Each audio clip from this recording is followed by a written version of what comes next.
وَلَقَدْ يَسَّرْنَا الْقُرْآنَ لِلذِّكْرِ فَهَلْ مِن مُّدَّكِرٍ۔ اور ہم نے قرآن کو سمجھنے کے لیے آسان کر دیا، تو کوئی ہے جو سوچے سمجھے۔ صوت القرآن، قرآن کی آواز۔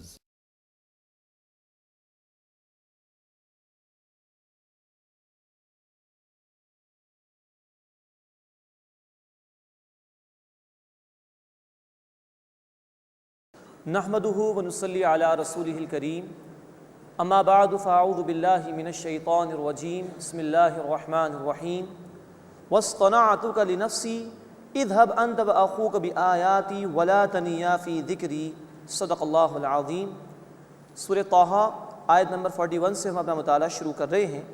اس سورہ مبارکہ کا دوسرا رکوع اس وقت جاری ہے، اور اب موسیٰ علیہ السلام کو اللہ تعالیٰ بھیج رہے ہیں فرعون کے دربار کی طرف، اور اس کے لیے ہدایات انہیں عطا کی جا رہی ہیں۔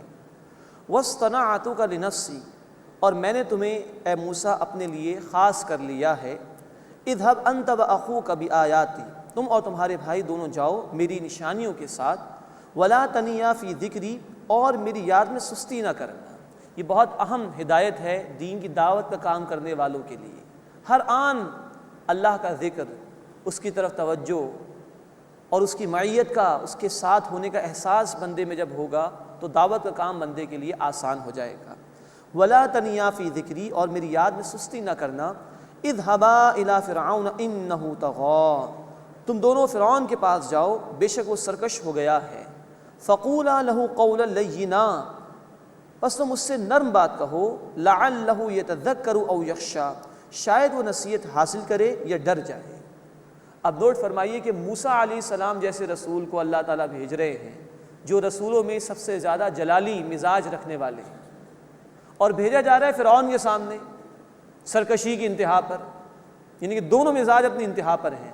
موسیٰ علیہ السلام کا جلال ایمانی غیرت کی وجہ سے، دینی غیرت کی وجہ سے، اور اس کی سرکشی کی انتہا ہے، لیکن اللہ تعالیٰ فرما رہے ہیں کہ اس شخص کے پاس بھی جانا تو نرمی سے بات کہنا، اس لیے کہ دعوت کے کام میں ہمدردی کا جذبہ ہونا چاہیے، دوسرے کو کمتر نہیں سمجھنا چاہیے، بلکہ اس کی تکلیف کو محسوس کرنا چاہیے کہ یہ شخص دین سے دور ہے، اللہ سے دور ہے، تو کچھ ہمدردی کا جذبہ، نرمی سے گفتگو کرنا، یہ ہے اصل مطلوب دعوت کے مرحلے میں۔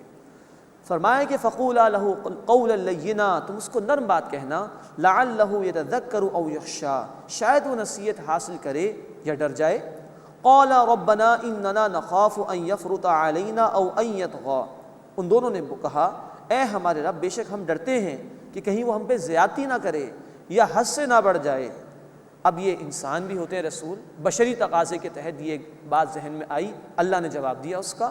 قَالَ لَا تَخَافَا، اللہ نے فرمایا کہ ڈرو نہیں، اِنَّنِي مَعَكُمَا، بے شک میں تمہارے ساتھ ہوں، أَسْمَعُ وَأَرَىٰ، میں سنتا ہوں اور دیکھتا ہوں۔ یہ ہے خوبصورت الفاظ اللہ کے، دین کے ہر داعی کے لیے الفاظ کہ تم اللہ کا کام کرنے نکلو گے میں تمہارے ساتھ ہوں، تمہیں اگر برا بلا کہا جا رہا ہے میں سنتا ہوں اس کا جو ثواب تمہیں عطا کیا جائے گا، اور میری مدد تمہارے شامل حال ہوگی۔ فَأْتِيَاهُ، بس تم دونوں اس کے پاس جاؤ۔ فَقُولَا إِنَّا رَسُولَ رَبِّكَ، اور کہو بے شک ہم دونوں تیرے رب کے بھیجے ہوئے ہیں۔ فَأَرْسِلْ مَعَنَا بَنِي إِسْرَائِیل، بس بنی اسرائیل کو ہمارے ساتھ بھیج دے۔ وَلَا تُعَذِّبْهُمْ، اور انہیں تکلیف نہ پہنچا، یعنی اس فرعون نے غلام بنا کر رکھا ہوا تھا بنی اسرائیل کے لوگوں کو، اور چیپ لیبر بھی اس کو مل جایا کرتی تھی، سستی مزدوری اس کو حاصل ہو جایا کرتی تھی، بہت کم ریٹس پہ کام بھی کروا لیا۔ یہی ظالموں اور جابروں کا ہر دور میں کام رہتا ہے، اور اسی کے ذریعے سے وہ اپنی حکومتوں کو برقرار رکھنے کی کوشش کرتے ہیں۔ محروم اور مظلوم طبقے پر پہلے جبر کے ذریعے سے اختیار حاصل کرتے ہیں، پھر ان کو کچھ تھوڑا سا دے کر زندہ رکھتے ہیں تاکہ مر نہ جائیں، اور بہترین حصہ جو لائنس شیئر جو ہے وہ اٹھا کے اپنے پاس لے جاتے ہیں۔ تو موسیٰ علیہ السلام کے مقاصد میں یہ مقصد بھی تھا کہ بنی اسرائیل کو فرعون کے ظلم و ستم سے نجات دلائی جائے۔ فَأَرْسِلْ مَعَنَا بَنِي إِسْرَائِیل، پس بنی اسرائیل کو ہمارے ساتھ بھیج دے۔ وَلَا تُعَذِّبْهُمْ، اور انہیں تکلیف نہ پہنچا۔ قَدْ جِئْنَاكَ بِآیَةٍ مِّن رَبِّكَ، بے شک ہم تیرے پاس آئے ہیں تیرے رب کی نشانی کے ساتھ۔ وَالسَّلَامُ عَلَىٰ مَنِ اتَّبَعَ الْهُدَىٰ، اور سلام ہو اس پر جس نے ہدایت کی پیروی کی۔ یہ طریقہ ہے کسی غیر مسلم کو سلام کہنے کا، براہ راست السلام علیکم نہیں، بلکہ السلام علی من اتبع الہدی، سلامتی ہو اس پر جو ہدایت کی پیروی کر لے۔ یہ انداز ہے غیر مسلم کو سلامتی پیش کرنے کا یا اس کے دعا کرنے کا، جو کہ دراصل ہدایت کی دعا ہے اس کے لیے۔ انا قد اوحی الینا، بے شک ہماری طرف وحی کی گئی ہے، ان العذاب علی من کذب وتولی، کہ عذاب ہے اس پر جس نے جھٹلایا اور منہ پھیر لیا۔ اب یہ دربار میں دعوت پیش ہو رہی ہے۔ قال فمن ربکما یا موسیٰ، اس نے کہا کہ اے موسیٰ بس تمہارا رب کون ہے؟ ڈھٹائی کے ساتھ پوچھ رہا ہے فرعون۔ قال ربنا الذی اعطى كل شیء خلقہ، موسیٰ علیہ السلام نے فرمایا کہ ہمارا رب وہ ہے جس نے ہر شے کو اس کی شکل و صورت عطا فرمائی، اس کی تخلیق مکمل فرمائی۔ اور تخلیق میں یہ بات بھی شامل ہے کہ ہر شے کی ہدایت ان بلٹ کر دی اللہ نے تمام مخلوقات۔ مچھلی کو تیرنے کا فن اللہ ہی نے سکھایا ہے، بچے کو اپنی ماں کے وجود سے دودھ حاصل کرنے کا فن اللہ ہی نے ودیت کیا ہے، ان بلٹ اس میں رکھا ہے۔ ربنا الذی اعطى كل شیء خلقہ، ہمارا رب تو وہ ہے جس نے ہر شے کو اس کی شکل و صورت عطا فرمائی، ثم ہدا، پھر اس کی رہنمائی بھی کی، اس کو زندگی بسر کرنے کا طریقہ بھی سکھایا، اسباب بھی عطا فرمائے۔ قال فما بال القرون الاولی، فرعون نے سوال کیا پھر پہلی نسلوں کا حال کیا ہوا؟ اب یہ کیونکہ چلاک انسان تھا، اس نے چاہا کہ کچھ عصبیت کو بھڑکایا جائے۔ موسیٰ علیہ السلام جواب ایسے دیں کہ پچھلے نافرمان تو جہنم میں گئے تو قوم میرے ساتھ ہو جائے گی کہ ہمارے باپ دادوں کو انہوں نے برا بھلا کہا۔ یہ ہے اس طرح کے چالاک لوگ اس طرح کے حربے اختیار کرتے ہیں دعوت حق کو مٹانے کے لیے۔ قال فما بال القرون الاولی، اس نے کہا کہ پھر پہلی نسلوں کا کیا حال ہوا؟ قال علمها عند ربی فی کتاب، موسیٰ علیہ السلام نے فرمایا کہ اس کا علم میرے رب کے پاس ہے۔ لا یضل ربی ولا ینسیٰ، میرا رب نہ تو راہ سے ہٹا ہوا ہے اور نہ وہ بھولتا ہے۔ بڑا خوبصورت جواب دیا، کوئی متعین جواب نہیں دیا، اور حق بات بھی بیان ہو گئی کہ ہاں اللہ ہی کے پاس اس کا علم ہے، میرا رب نہ تو راہ سے ہٹا ہوا ہے اور نہ وہ بھولتا ہے۔ اب اللہ تعالیٰ کی مزید تعریف موسیٰ علیہ السلام بیان کر رہے ہیں اور گویا کہ فرعون کی پوزیشن کو کمزور کر رہے ہیں۔ الذی جعل لکم الارض مہدا، وہ اللہ جس نے تمہارے لیے زمین کو بچھونا بنایا، وسلک لکم فیہا سبلا، اور تمہارے لیے اس میں راستے بنا دیے، وانزل من السماء ماء، اور آسمان سے پانی اتارا، فاخرجنا به ازواجا من نبات شتى، پھر ہم نے اس کے ذریعے سے نباتات میں سے طرح طرح کے جوڑے پیدا کر دیے۔ کلوا ورعوا انعامکم، تم بھی کھاؤ اور اپنے مویشیوں کو بھی چراؤ۔ ان فی ذلک لآیات لأولی النہی، بے شک اس میں عقل والوں کے لیے نشانیاں ہیں۔ یہ پوری تقریر گویا فرما دی موسیٰ علیہ السلام نے توحید پر مبنی، گویا اس میں اشارہ اس بات کی طرف بھی ہے کہ میرا رب تو یہ جس نے یہ سب کچھ کیا ہے۔ کیا اس فرعون کا بھی کوئی اختیار ہے؟ اس کی کوئی حیثیت ہے کہ یہ پانی برسا سکتا ہے آسمان سے؟ کہ یہ نباتات کو اگا سکتا ہے؟ کیا زمین کا اختیار اس کے ہاتھ میں ہے؟ یہ ہے جو موسیٰ علیہ السلام نے اس کی پوزیشن کو گویا کہ بالکل کمزور کر دیا۔ اس کے بعد تیسرا رکوع سورہ مبارکہ کا شروع ہو رہا ہے۔ فرعون کے دربار میں پھر یہ بات طے ہوئی تھی کہ جادوگروں سے مقابلہ ہوگا، وہ جادوگروں سے مقابلہ بھی ہوا، اس کا ذکر آ رہا ہے، ان کے ایمان کا ذکر ہے، اور برے اور نیک لوگوں کا بھی تبصرہ اللہ تعالیٰ نے فرمایا ہے۔ منہا خلقناکم، اسی مٹی سے ہم نے تمہیں پیدا کیا ہے، وفیہا نعیدکم، اور اسی میں ہم تمہیں لوٹا دیں گے، ومنہا نخرجکم تارۃ اخری، اور اسی سے ہم تمہیں دوبارہ نکالیں گے۔ جس سے پہلی مرتبہ پیدا کیا اس کے لیے دوبارہ پیدا کرنا کیا مشکل بات ہے۔ وَلَقَدْ أَرَيْنَاهُ آيَاتِنَا كُلِّهَا، اور ہم نے اسے یعنی فرعون کو اپنی تمام نشانیاں دکھائیں، فَكَذَّبَ وَأَبَى، تو اس نے جھٹلایا اور انکار کیا۔ قَالَ أَجِئْتَنَا لِتُخْرِجَنَا مِنْ أَرْضِنَا بِسِحْرِكَ يَا مُوسَىٰ، اس سے کہا کہ اے موسیٰ کیا تم ہمارے پاس اس لیے آئے ہو ہماری زمین سے اپنے جادو کے ذریعے سے نکال دو؟ فَلَنَأْتِيَنَّكَ بِسِحْرٍ مِثْلِهِ، پس ہم تمہارے مقابل ضرور لائیں گے اس کے جیسا جادو۔ فَاجْعَلْ بَيْنَنَا وَبَيْنَكَ مَوْعِدًا، پس ہمارے اور اپنے درمیان ایک وقت مقرر کر لو، لا نخلفه نحن ولا انت، نہ ہم اس کی خلاف ورزی کریں نہ تم، مکانا سوا، ایک ہموار میدان میں مقابلہ ہو جائے گا۔ یہ معاملہ طے ہو گیا۔ انہوں نے سمجھا کہ یہ جادو ہے، تو فرعون نے بھی طے کیا کہ جادو کا مقابلہ جادو سے کریں گے۔ معاذ اللہ، ان نشانیوں کو اس نے جادو قرار دیا۔ قال موعدکم یوم الزینہ، موسیٰ علیہ السلام نے فرمایا کہ تمہارا وعدہ عید کا دن ہے۔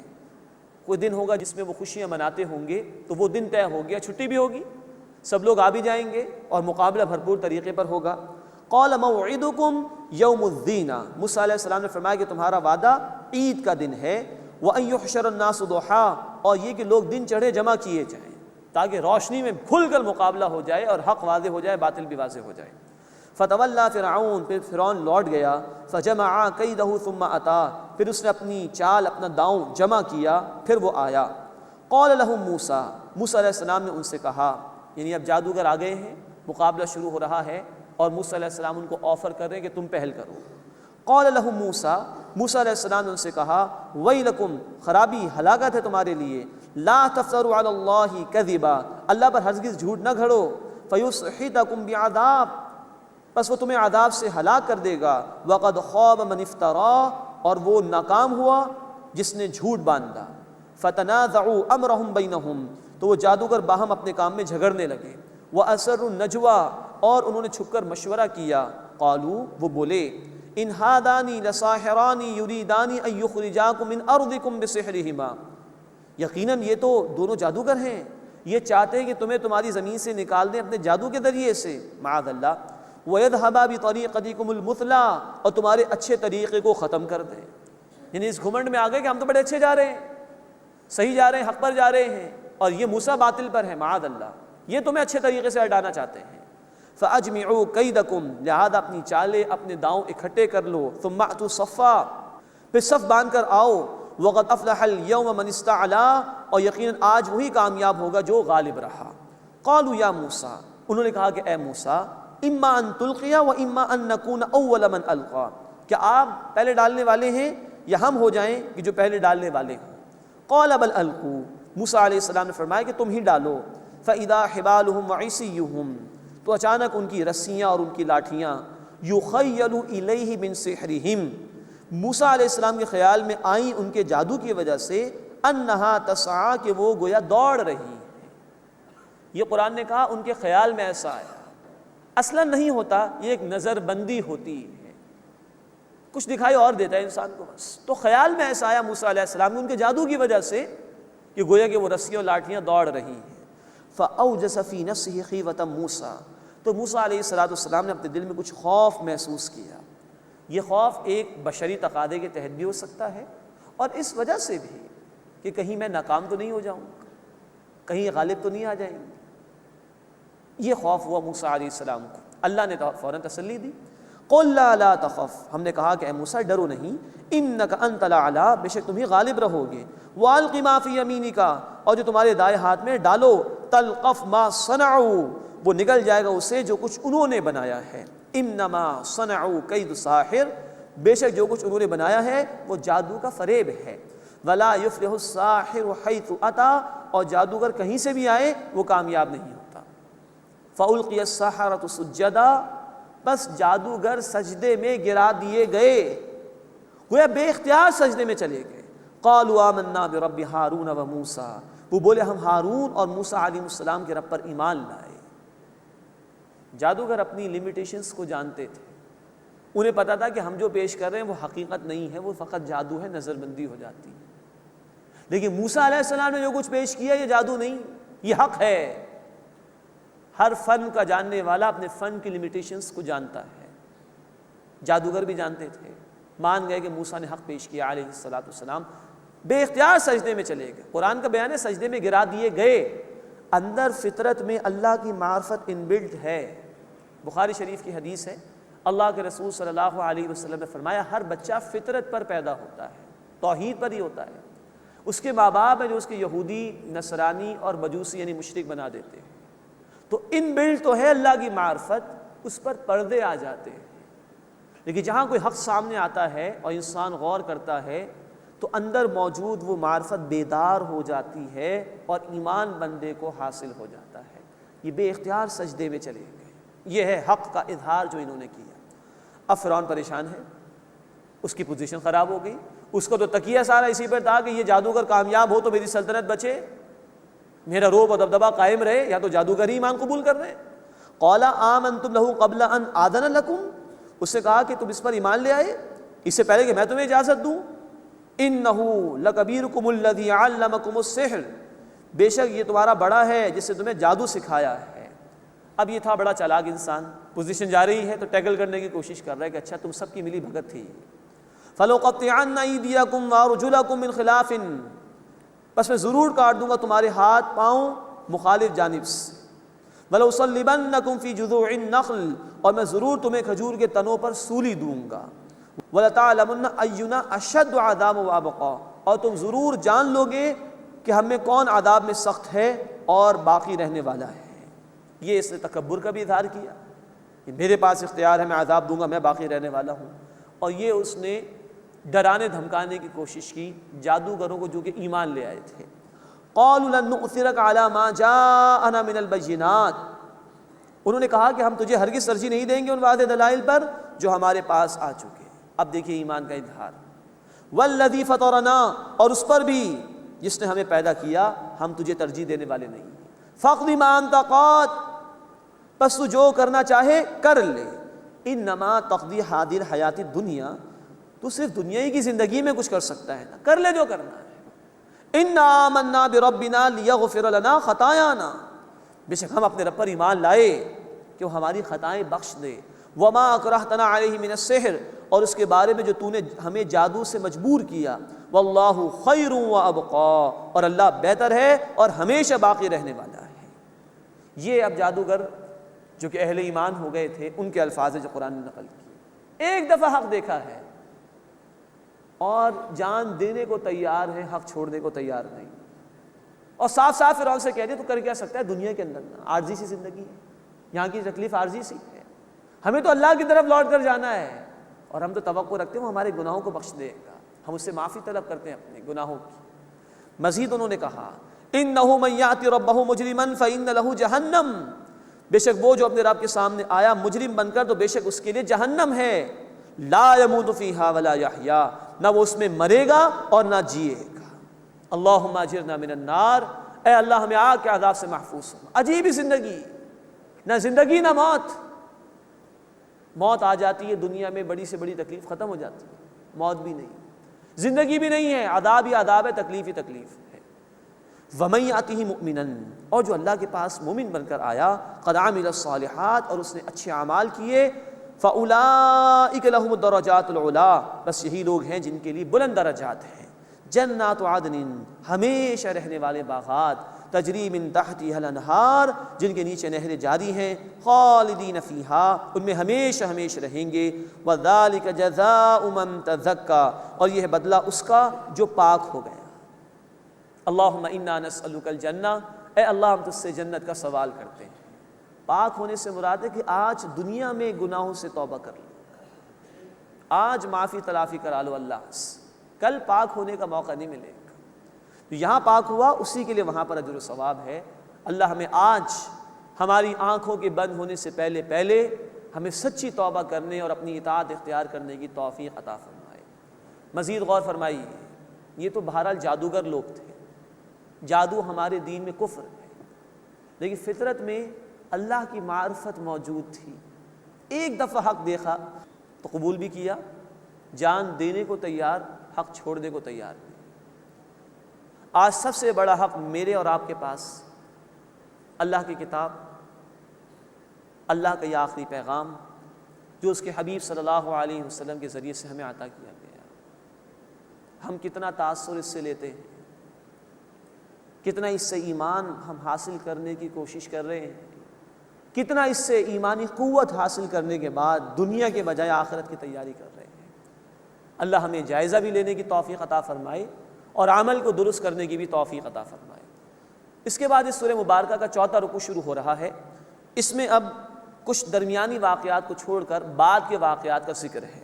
فرعون سے نجات دی گئی بنی اسرائیل کو، اللہ کے انعامات کا ذکر بھی ہے، لیکن پھر ان لوگوں نے بچھڑے کی پوجا پاٹ شروع کر دی تھی، اس کا بیان بھی اللہ تعالیٰ نے یہاں پر فرمایا ہے۔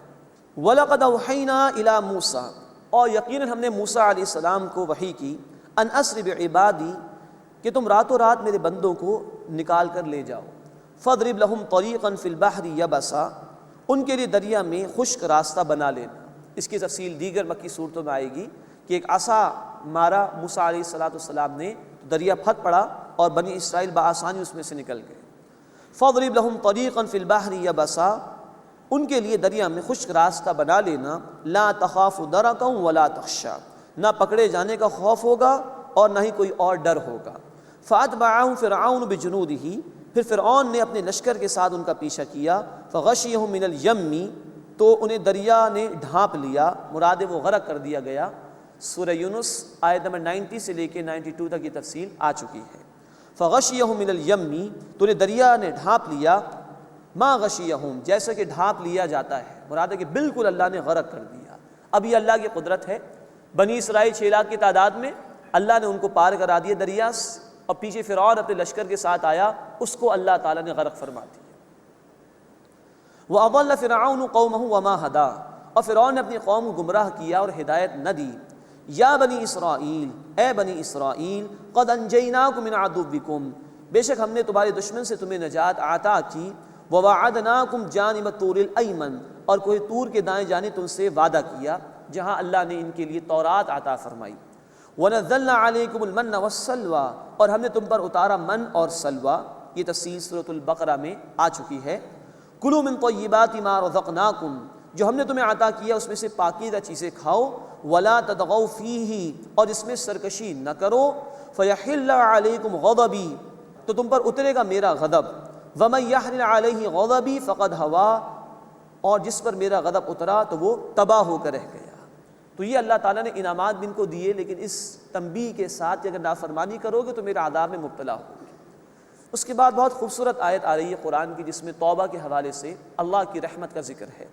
وَإِنِّي لَغَفَّارٌ، اور بے شک میں بہت بخشنے والا ہوں، لمن تابا، اسے جو توبہ کرے، وآمن، اور ایمان لائے، وعمل صالحا، اور اس نے عمل کیا نیک، ثم اہتدی، پھر وہ ہدایت پر قائم رہا۔ اس ایک آیت میں توبہ کے حوالے سے 4 باتیں اللہ تعالیٰ نے بیان فرمائی۔ اللہ نے وعدہ دیا کہ میں بہت معاف فرمانے والا ہوں، لیکن ان 4 شرائط کے ساتھ۔ جو توبہ کرے یعنی لوٹ آئے، توبہ کے اصل معنی لوٹنے کے ہیں۔ بندہ گناہ کر رہا تھا، گناہ کو چھوڑ کر واپس آ جائے، یہ لوٹنا ہے۔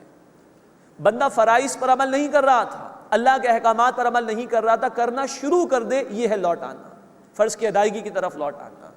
نمبر 1 توبہ کرنا، لوٹ آنا، اللہ کی اطاعت اختیار کرنا اور نافرمانی سے بچنا۔ نمبر 2 جو ایمان لے آیا، گناہ کرنے سے دل میں سے ایمان نکل جاتا ہے، تو حقیقی ایمان واپس قبول کرنے کی بندہ کوشش کرے، سچی توبہ کے ذریعے سے وہ ایمان مل جاتا ہے۔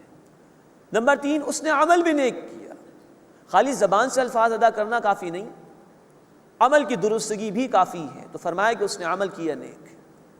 اور نمبر 4 وہ ہدایت پر قائم بھی رہا، کوئی کچی توبہ نہیں تھی اس کی، بلکہ پکی اور حقیقی توبہ تھی کہ اب جب توبہ کر لی ہے تو اب گناہ نہیں کرنا، فرائض پر عمل کرنے پر آ گئے تو اب عمل کرنا ہی ہے، زندگی کا رخ بتائے کہ بندہ واقعتاً لوٹ کر اللہ کی طرف آ گیا ہے۔ ان 4 شرائط کے ساتھ اللہ نے کہا کہ لغفار، بے شک میں بہت بخشنے والا ہوں۔ اللہ تعالیٰ ہمیں بھی سچی اور پکی توبہ کرنے کی توفیق عطا فرمائے۔ قرآن ہمیں کہتا ہے سورۃ التحریم آیت نمبر 8 میں، یا ایھا الذین آمنوا توبوا الی اللہ توبۃ نصوحا، اے وہ لوگوں جو ایمان لائے ہو، توبہ کرو اللہ کے حضور میں سچی اور پکی توبہ، جس کی تفصیل حضرت علی رضی اللہ تعالی عنہ نے یوں بیان فرمائی ہے۔ نمبر 1 دل میں ندامت ہو کہ میں نے جرم کیا ہے۔ نمبر 2 آئندہ گناہ نہ کرنے کا عزم ہو۔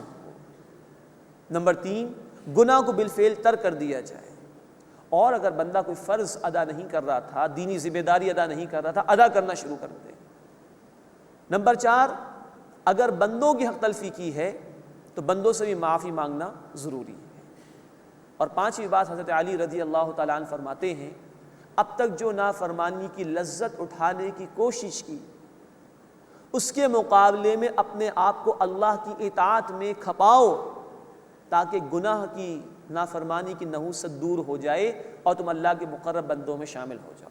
اللہ ہمیں سچی اور خالص توبہ کرنے کی توفیق عطا فرمائے، گناہوں کو ترک کرنے اور ہمیں ہماری دینی ذمہ داریوں کو ادا کرنے کی توفیق عطا فرمائے۔ اللہ ہمیں ذاتی زندگی میں اپنا بندہ بننے کی توفیق عطا فرمائے، ہمیں نبی صلی اللہ علیہ وسلم کی امتی ہونے کی حیثیت میں دین کی دعوت کو دوسروں تک پہنچانے کی توفیق عطا فرمائے، اور اللہ اپنے دین کے غالب کرنے کی جد و جہد میں ہمیں شریک ہونے کی توفیق عطا فرمائے۔ وَإِنِّي لَغَفَّارٌ، اور بے شک میں بہت بخشنے والا ہوں، لمن تابا، اسے جس نے توبہ کی، جو لوٹ آیا، وآمن، اور وہ ایمان لے آیا، وعمل صالحا، اور اس نے عمل نہیں کیا، ثم اہتدی، پھر وہ ہدایت پر گامزن رہا۔ وما اعجلک عن قومک یا موسیٰ، اور اے موسیٰ کیا چیز تمہیں اپنی قوم سے جلدی لے آئی؟ اللہ تعالیٰ سے ملاقات کا شوق تھا، جلدی چلے گئے موسیٰ علیہ السلام کوہ طور کی طرف۔ قال ہم اولائی علی اثری، انہوں نے کہا کہ اے اللہ وہ میرے پیچھے ہیں، مراد ہے کہ پیچھے پیچھے ہی آ رہے ہیں، میں جلدی آ گیا ہوں۔ وعجلت الیک ربی لترضی، اور اے اللہ میں نے جلدی کی تاکہ تو راضی ہو جائے۔ اب نوٹ فرمائیے کہ یہ جذبہ بہت اچھا ہے، فی نفسہ ہی انسان نیکی اور خیر کے کاموں میں جلدی کرنے کی کوشش کرے، لیکن اللہ تعالیٰ نے اس مقام پر ایک وضاحت فرما دی ہے کہ نیکی کے معاملے میں بھی جلد بازی پسندیدہ نہیں۔ آگے ذکر ہے قال فإنا قد فتنا قومک من بعدک، اللہ تعالیٰ نے فرمایا کہ بے شک ہم نے تمہاری قوم کو آزمائش میں ڈالا ہے، وأضلهم السامری، اور انہیں سامری نے گمراہ کر دیا۔ یہ ایک معروف شخص کا نام بھی تھا، ایک معروف قبیلے کا نام بھی تھا، کہ جس کا ایک شخص تھا جس نے ورغلانے کی کوشش کی تھی لوگوں کو، جس کا ذکر آگے چل کر آئے گا انشاءاللہ۔ وَأَضَلَّهُمُ السَّامِرِي، اور سامری نے انہیں گمراہ کر دیا ہے۔ تو یہ گویا کہ ایک تھوڑی سی جلدی ہو گئی تھی موسیٰ علیہ السلام سے، اس پر اللہ تعالیٰ نے توجہ دلا دی کہ دین میں نیکی کے معاملے میں بھی جلد بازی پسندیدہ نہیں۔ فَرَجَعَ مُوسَىٰ إِلَىٰ قَوْمِهِ غَضْبَانَ أَسِفًا، بس موسیٰ علیہ السلام اپنی قوم کی طرف لوٹے غصے میں بھرے ہوئے، افسوس کرتے ہوئے۔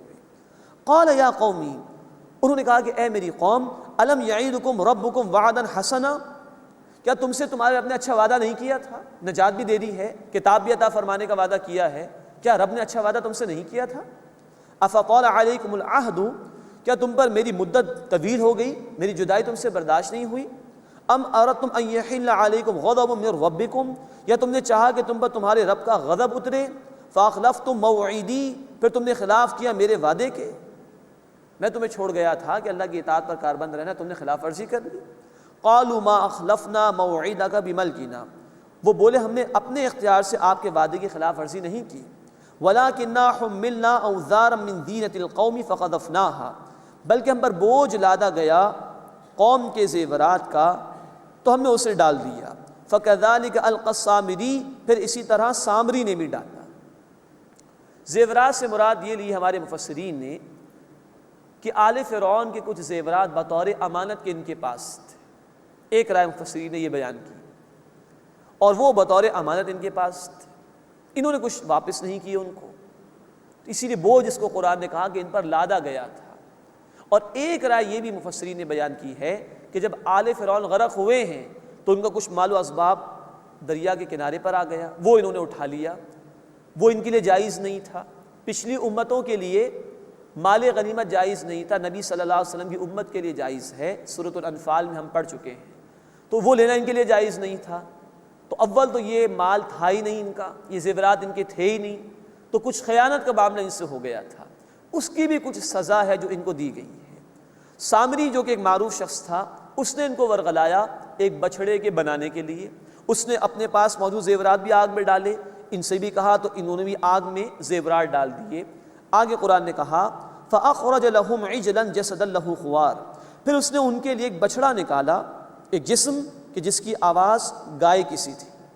فَقَالُوا، انہوں نے کہا هَذَا إِلَٰهُكُمْ وَإِلَٰهُ مُوسَىٰ فَنَسِيَ، یہ ہے تمہارا معبود اور موسیٰ کا معبود، وہ موسیٰ علیہ السلام تو بھول گئے ہیں، معاذ اللہ۔ مصر میں بھی گائے کا تقدس موجود تھا، تو غلامی کی وجہ سے غلامانہ اثر قبول انہوں نے کیا، اور اسی ذہنیت کے پیش نظر انہوں نے بھی چاہا کہ ان کے لیے کوئی بچڑا معبود کے طور پر بنا دیا جائے، اور ان میں سے نافرمانوں نے کہا کہ یہ ہے تمہارا بھی معبود اور موسیٰ علیہ السلام کا بھی۔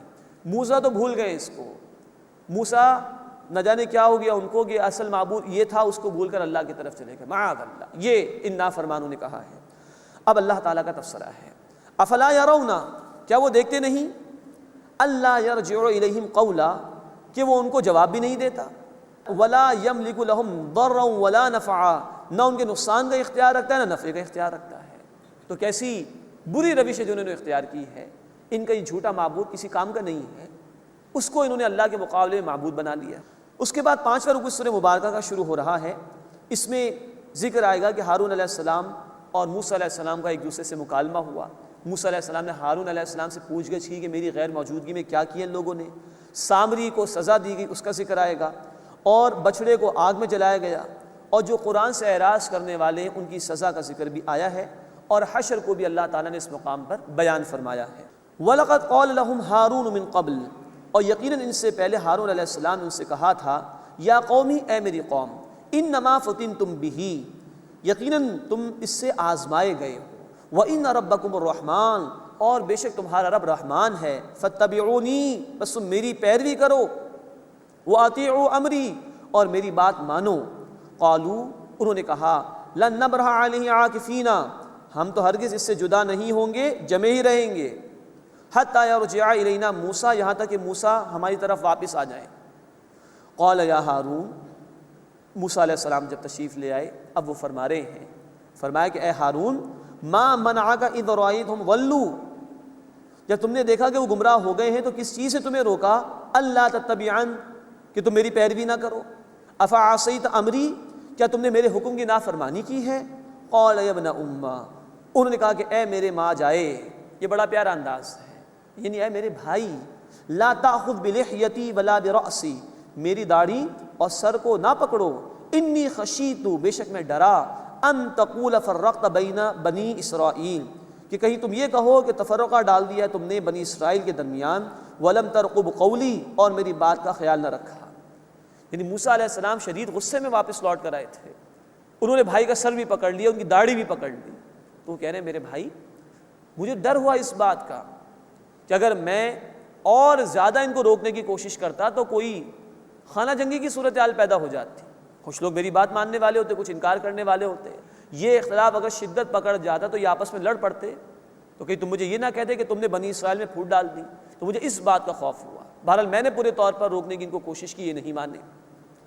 قال فما خطبک یا سامری، موسیٰ علیہ السلام نے اب سامری سے خطاب کرتے ہوئے کہا، فرمایا کہ اے سامری، تیرا کیا حل ہے، کیا چیز سے جس کی وجہ سے تو مجبور ہوا اس حرکت پر؟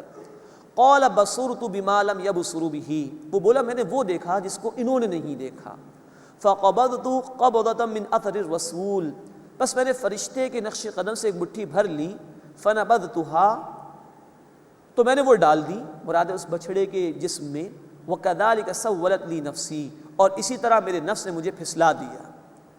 اس کے متعلق ہمارے مفسرین کی اکثریت کی رائے یہ ہے کہ جبریل علیہ السلام کا جو گھوڑا تھا اس کا قدم جہاں جہاں پڑتا تھا تو وہاں ہریالی پیدا ہو جاتی تھی، تو سامری نے کچھ ایسا دیکھ لیا تھا اور محسوس کر لیا تھا، تو اس مقام کی مٹی اس نے جمع کی اور اس کو لے کر اس نے بچھڑے میں ڈالنے کی کوشش کی، اس میں کچھ آواز سی آنا شروع ہو گئی۔ یہ ہمارے مفسرین کی اکثریت کی رائے ہے، اس کی اصل حقیقت اللہ ہی تعالیٰ جانتے ہیں۔ دیکھیے یہ سارا معاملہ ہوا ہے آزمائش کا اللہ کی طرف سے، وَكَذَلِكَ سَوَّلَتْ لِي نَفْسِي، اور اسی طرح میرے نفس نے مجھے پھسلا دیا۔ قَالَ فَاذْهَبْ، موسیٰ علیہ السلام نے فرمایا کہ پس جا، فَإِنَّ لَكَ فِي الْحَيَاةِ أَن تَقُولَ لَا مِسَاس، بے شک تیرے لیے زندگی میں یہ ہے کہ تو یہ کہتا پھرے کہ مجھے مت چھوؤ۔ کچھ ایسی بیماری اس کو لاحق ہو گئی کہ کوئی چھوتا تھا تو اس کی بیماری میں اضافہ ہو جاتا تھا، تو لوگوں سے کہتا پھرتا تھا کہ مجھے چھوؤ مت۔ وَإِنَّ لَكَ مَوْعِدًا لَن تُخْلَفَهُ، اور بے شک تیرے لیے ایک وقت مقرر ہے، ہرگز وہ ٹلے گا نہیں تجھ سے۔ وَانظُرْ إِلَىٰ إِلَٰهَكَ الَّذِي ظَلْتَ عَلَيْهِ عَاكِفًا، اور اپنے معبود کی طرف دیکھ جس پر تو بیٹھا رہتا تھا جم کر۔ لَنُحَرِّقَنَّهُ ثُمَّ لَنَنسِفَنَّهُ فِي الْيَمِّ نَسْفًا، ہم اسے ضرور جلا دیں گے، پھر اس کی راکھ اڑا کر دریا میں ضرور بکھیر دیں گے۔ یعنی موسیٰ علیہ السلام نے اس جھوٹے معبود کی حقیقت بھی واضح کر دی، جلایا گیا اس معبود کو جو انہوں نے معبود سمجھا تھا، اس کی راکھ بکھیر دی گئی تاکہ قوم کو معلوم ہو جائے اس میں کچھ نہیں رکھا۔ انما الہکم اللہ الذی لا الہ الا ہو، بے شک تمہارا معبود اللہ ہے، اس کے سوا کوئی عبادت کے لائق نہیں۔ وسع کل شیء علما، اس کا علم ہر شے پر چھایا ہوا ہے۔ کذالک نقص علیک من انباء ما قد سبق، اسی طرح اے نبی صلی اللہ علیہ وسلم ہم آپ پر وہ احوال بیان کرتے ہیں جو گزر چکے۔ وقد آتیناک من لدنا ذکرا، اور یقیناً اے نبی صلی اللہ علیہ وسلم ہم نے آپ کو اپنی جانب سے نصیحت عطا فرمائی ہے۔ یہ واقعہ موسیٰ علیہ السلام کا مکمل ہوا اور اللہ تعالیٰ نے بیان فرمایا کہ اللہ نے سب کچھ آپ کو عطا فرمایا ہے۔ ان واقعات کا تفصیل سے بیان کیا جانا بھی نبی صلی اللہ علیہ وسلم کی رسالت کی صداقت کی بہت بڑی دلیل ہے کہ اللہ ہی سب کچھ آپ کو بیان فرما رہا ہے۔ اے نبی، یقیناً ہم نے آپ کو اپنی جانب سے نصیحت عطا فرمائی، یہ قرآن ہے جو اللہ کی طرف سے نصیحت کے طور پر آیا ہے۔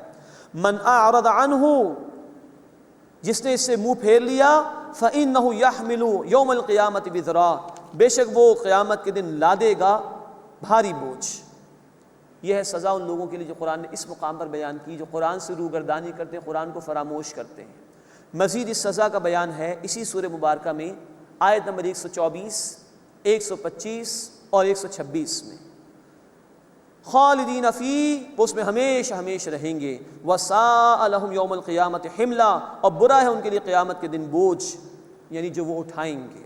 یوم ینفخ فی الصور، جس دن سور میں پھونک ماری جائے گی۔ ونحشر المجرمین یومئذ ذرقا، اور ہم مجرمین کو اکٹھا کریں گے، اس دن ان کی آنکھیں خوف زدہ ہوں گی، دہشت زدہ ہوں گے وہ لوگ۔ یتخافتون بینہم ان لبثتم الا عشرا، آپس میں آہستہ آہستہ کہیں گے تم تو صرف 10 دن رہے ہو نا دنیا میں۔ نحن اعلم بما یقولون، جو کچھ وہ کہتے ہیں ہم خوب جانتے ہیں۔ اذ یقول امثلهم طریقۃ، جب ان میں سے سب سے زیادہ سمجھدار آدمی کہے گا ان لبثتم الا یوما، تم صرف ایک ہی دن رہے ہو۔ جو زیادہ سمجھدار ہوگا وہ اتنا کہے گا ایک دن رہے ہو۔ اور قرآن کا بیان ہے سورۃ النازعات کی آخری آیت میں، مجرم انسان کہے گا ہم تو صبح کے چند لمحات بسر کر کے آئے ہیں، یا شام کی چند گھڑیاں جو ہم نے بسر کی ہے دنیا میں۔ اس کے بعد اس سورہ مبارکہ کا 6واں رکوع ہے، اس میں حشر اور قیامت کا بیان ہے اور علم کی فضیلت بھی بیان کی گئی ہے۔ وَيَسْأَلُونَكَ عَنِ الْجِبَالِ، اور اے نبی صلی اللہ علیہ وسلم آپ سے پہاڑوں کے متعلق سوال کرتے ہیں۔ فَقُلْ يَنْسِفُهَا رَبِّي نَسْفًا، آپ فرما دیجئے میرا رب انہیں اڑا کر بکھیر دے گا۔ سورۃ القارعہ آیت نمبر 5 میں الفاظ ہیں کالعہن المنفوش، رنگین اون جیسے اڑتی پھرتی ہے اس طرح ان پہاڑوں کو اللہ اڑا دے گا بالکل۔ فَيَذَرُهَا قَاعًا صَفْصَفًا، بس اسے یعنی زمین کو ایک ہموار میدان کر کے اللہ چھوڑ دے گا۔ لا ترى فيها عوجا ولا امتا، نہ تم اس میں کوئی نہ ہمواری دیکھو گے نہ کوئی بلندی دیکھو گے، کوئی اونچ نیچ نہیں ہوگی، بالکل چٹیل میدان ہو جائے گا۔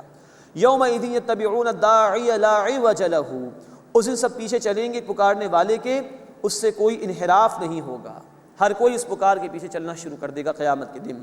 وخشعت الاصوات للرحمن، اور رحمان کے سامنے آوازیں پست ہو جائیں گی۔ فلا تسمع الا ہمسا، بس تم صرف پست ہی آواز سن سکو گے۔ یومئذ لا تنفع الشفاعۃ الا من اذن له الرحمن ورضی له قولا، اس دن کوئی شفاعت نفع نہیں دے گی مگر جس کو اللہ اجازت دے اور اس کے لیے بات کو پسند بھی فرمائے۔ جھوٹی شفاعت کی نفی ہے قرآن میں، ہاں یہ ہے شفاعت حق کا بیان کہ وہ اللہ کی اجازت سے ہوگی اور اسی کے لیے ہوگی جس کے لیے اللہ پسند فرمائے گا، ظالمین کے لیے کوئی مدد نہیں ہوگی۔ سورہ آل عمران آیت نمبر 195 میں تفصیل آ چکی ہے، ظالموں کو کوئی مدد نہیں ملے گی۔ ہاں فرما بردار سے کچھ کمی رہ گئی، اللہ ان شفاعتوں کے معاملات کے ذریعے سے اس کی معافی کا اعلان فرما دیں گے۔ یعلم ما بین ایدیہم وما خلفہم، وہ جانتا ہے جو کچھ ان کے آگے اور ان کے پیچھے ہے۔ ولا یحیطون بہ علما، اور وہ علم میں سے اس کا احاطہ نہیں کر سکتے۔ کل علم اللہ کے پاس۔ دنیا میں ہم سفارش کرتے ہیں کسی کی تو بتانا پڑتا ہے کہ بھائی آپ اس شخص کو رکھ لیجئے، میں جانتا ہوں یہ بڑا قابل اعتماد آدمی ہے۔ قیامت میں اللہ کو تو بتانے کی ضرورت نہیں، کل علم اللہ کے پاس، ہر ایک کو وہ جانتا ہے۔ یعلم ما بین ایدیہم وما خلفہم، وہ اللہ جانتا ہے جو کچھ ان کے آگے اور ان کے پیچھے ہے۔ ولا یحیطون بہ علما، اور وہ علم میں سے اس کا احاطہ نہیں کر سکتے۔ وعنت الوجوہ للحی القیوم، اور چہرے جھک جائیں گے حی اور قیوم ہستی کے لیے، ہمیشہ سے زندہ رہنے والے اور ہر ایک کو قائم رکھنے والے کے لیے۔ وقد خاب من حمل ظلما، اور ناکام ہوا وہ جس نے ظلم کا بوجھ اٹھایا۔ ومن یعمل من الصالحات، اور جو کوئی نیک عمل کرے، وہو مؤمن، اور وہ مومن بھی ہو، فلا یخاف ظلما ولا ہدما، تو نہ اسے کسی ظلم کا خوف ہوگا اور نہ کسی نقصان کا۔ وَكَذَلِكَ أَنزَلْنَاهُ قُرْآنًا عَرَبِيًّا، اور اسی طرح اے نبی صلی اللہ علیہ وسلم ہم نے آپ پر عربی قرآن نازل کیا۔ وَصَرَّفْنَا فِيهِ مِنَ الْوَعِيدِ، اور ہم نے اس میں طرح طرح سے وعیدیں بیان کی، ڈراوے بیان کیے، لعلہم یتقون تاکہ وہ تقوی اختیار کریں، اللہ کی نافرمانی سے بچیں، او یحدث لہم ذکرا یا وہ ان کے لیے کوئی نصیحت پیدا کر دے۔ یہ قرآن ہے جو لوگوں کو خبردار بھی کرتا ہے، نصیحت بھی فراہم کرتا ہے۔ فتعال اللہ الملک الحق، سو اللہ حقیقی بادشاہ بلند تر ہے۔ مراد یہ کہ اس نے جو کلام عطا فرمائی بامقصد طور پر ہے، بغیر مقصد کے نہیں دیا گیا۔ وَلَا تَعْجَلْ بِالْقُرْآنِ مِنْ قَبْلِ أَنْ يُقْضَى إِلَيْكَ وَحْيُهُ، اور اے نبی صلی اللہ علیہ وسلم آپ قرآن میں جلدی نہ کیجیے اس سے پہلے کہ آپ پر وحی کر دی جائے پورے طور پر۔ مراد یہ ہے کہ نبی صلی اللہ علیہ وسلم جب قرآن نازل ہوتا تھا تو آپ کی خواہش ہوتی تھی کہ جلدی جلدی یاد کر لیں تاکہ فوراً یاد ہو اور فوراً لوگوں تک پہنچائیں۔ لوگوں کو جہنم سے بچانا مقصود تھا۔ سورۃ القیامہ آیت نمبر 16 سے لے کے آیت نمبر 19 تک اس کا بیان آیا ہے۔ وہاں نبی صلی اللہ علیہ وسلم سے کہا گیا لا تحرک بہ لسانک لتعجل بہ، اے نبی صلی اللہ علیہ وسلم اس قرآن کے ساتھ زبان جلدی جلدی مت چلائیے۔ ان علینا جمعہ وقرآنہ، اس کا جمع کرنا اور اس کا پڑھانا ہمارے ذمہ ہے۔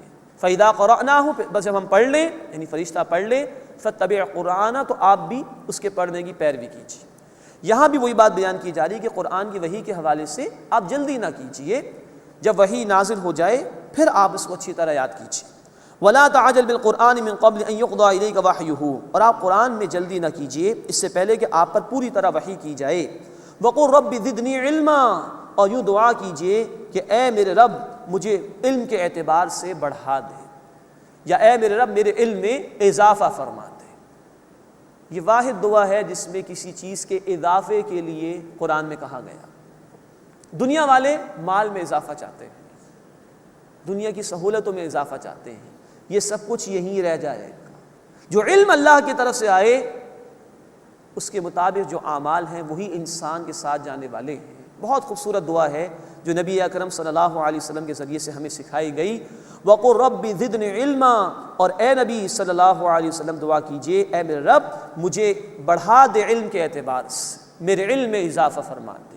یہ علم وہ شے ہے جس کی بنیاد پر آدم علیہ السلام کو فرشتوں پر فضیلت عطا کی گئی، اللہ نے اپنے علم میں سے ان کو عطا فرمایا تھا۔ یہی علم ہے جس کی بنیاد پر بندے کی قدر و قیمت ہوتی ہے اللہ کی نگاہوں میں۔ کہیں اللہ کے رسول صلی اللہ علیہ وسلم نے فرمایا کہ ایک عالم کی فضیلت ایک عابد پر ایسی ہی ہے جیسے اللہ کی فضیلت مخلوق میں سے کسی ادنا ترین پر ہے۔ جامع ترمذی کی حدیث ہے، اللہ کے رسول صلی اللہ علیہ وسلم نے فرمایا جو علم حاصل کرنے والے ہیں فرشتے ان کے راستوں میں پر بچھاتے ہیں، سمندر میں مچھلیاں ان کے لیے دعائیں کرتی ہیں، چیونٹیاں اپنے بلوں میں ان کے لیے دعائیں کرتی ہیں۔ پہلی وحی اقرأ بسم ربک الذی خلق، اس میں علم ہی کی بات ہے، 2 مرتبہ پڑھنے کا ذکر، 1 مرتبہ قلم کا ذکر ہے۔ تو یہ علم ہے جس کی فضیلت ہے ہمارے دین میں، اور سب سے بڑا علم وہ قرآن کا علم ہے۔ اللہ کے حبیب صلی اللہ علیہ وسلم نے فرمایا، بخاری شریف کی حدیث، خیرکم من تعلم القرآن وعلمہ، تم میں سے بہترین وہ ہیں جو قرآن سیکھیں اور قرآن سکھائیں۔ اللہ ہمیں اس عظیم ترین علم کو حاصل کرنے والوں میں شامل فرمائے، ہمیں اسے باقاعدہ پڑھنے کی، اس کو سمجھنے کی اور اس پر عمل کرنے کی توفیق عطا فرمائے۔ وآخر دعوانا ان الحمد للہ رب العالمین۔